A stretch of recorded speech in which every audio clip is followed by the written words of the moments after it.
আলহামদুলিল্লাহ, আজকের এই সুন্দর মুহূর্তের শুরুটা হয়েছিল আমাদের এসআর ট্রেডিংয়ের গোয়েনঘাট ব্রাঞ্চ থেকে।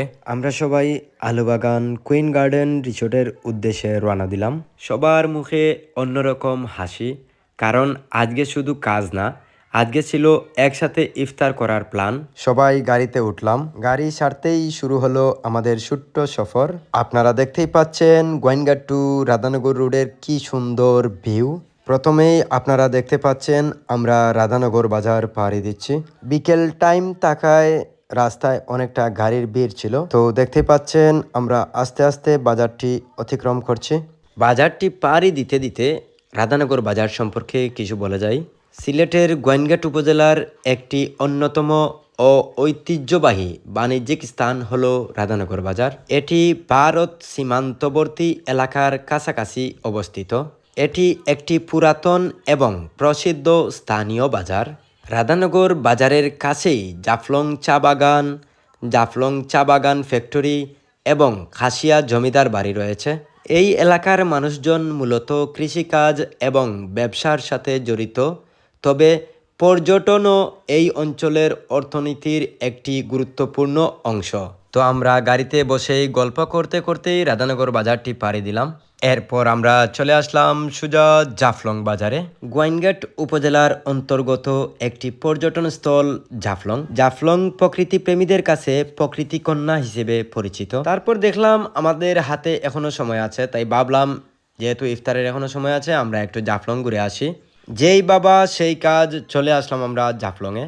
আপনারা দেখতেই পাচ্ছেন এত বড় একটা জাফলং পর্যটন স্পট, অথচ একদম ফাঁকা ফাঁকা লাগছে। রমজান মাস থাকার কারণে জাফলং পর্যটন স্পটটি একদম ফাঁকা, মানুষের কোনো ভিড় নেই। হাতে গোনা 2-4 জন মানুষ দেখা যাচ্ছে। আর আমরা গোয়েনঘাট পার্টের যারা গিয়েছিলাম আমরা সবাই ঘোরাঘুরি করছি, হেঁটে হেঁটে যাচ্ছি। মানুষের ভিড় না থাকার কারণে ব্যবসা বাণিজ্যগুলোও একদম বন্ধ, দোকানপাটগুলা একদম বন্ধ, আপনারা দেখতেই পাচ্ছেন।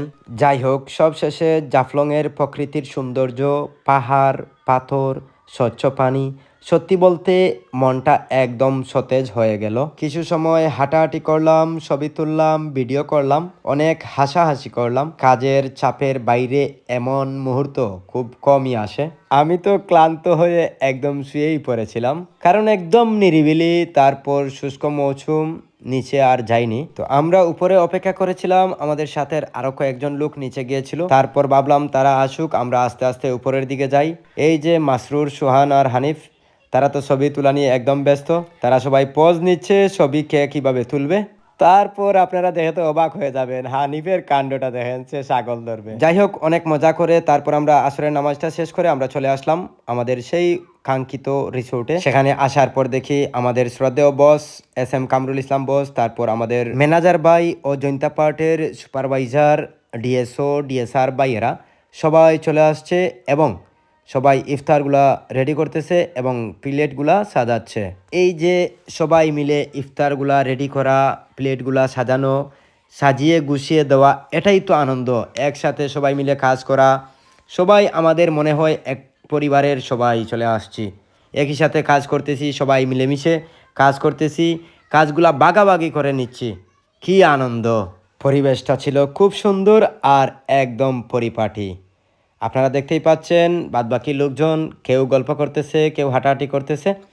তো যাই হোক, এক পর্যায়ে একদম সাজানো গুছানো সবাই চলে আসছে যার যার সিটে। সবাই একসাথে বসে আজানের অপেক্ষা করছি। এই মুহূর্তটা একটা আলাদা অনুভূতি আছে। একটা টিম শুধু অফিসে না, একটা টিম তখনই পরিবার হয়ে যায় যখন তারা একসাথে বসে খাবার খায়, হাসে, আনন্দ করে। আজকের এই মুহূর্ত আমাদের জন্য শুধু ইফতার না, এটা ছিল ভ্রাতৃত্বের প্রমাণ, সম্মানের প্রকাশ এবং একসাথে থাকার শক্তি। আলহামদুলিল্লাহ, এমন একটা টিমের অংশ হতে পেরে আমরা গর্বিত। আজকে এই পর্যন্ত। সবাই ভালো থাকবেন, সুস্থ থাকবেন। আল্লাহ হাফেজ। আসসালামু আলাইকুম।